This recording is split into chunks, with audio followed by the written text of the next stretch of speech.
आइए राधा रानी की एक कथा बताते हैं। उन्हें अमृत हस्ता कहा जाता है। एक बार की बात थी जब ब्रज की सारी सखियां छोटी छोटी थीं, राधा भी छोटी सी थी। यह लोग धूल और माटी में खेल रही थी ब्रज में। उसी समय ऋषिवर दुर्वासा उसी रास्ते जा रहे थे। सारी सखियों ने देखा ऋषि जी को।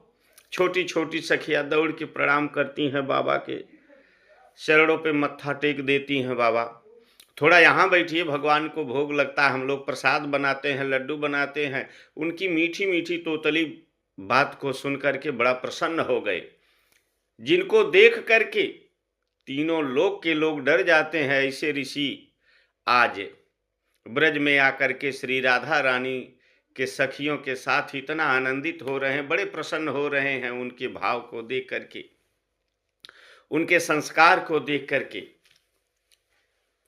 प्रसाद मिलेगा, हाँ, आसन लगा देती हैं सखियां, बैठ गए। थोड़ी देर बाद सखियां उसी मिट्टी का लड्डू बनाते हैं और बनाने के बाद भगवान श्याम सुंदर को भोग लगाती हैं।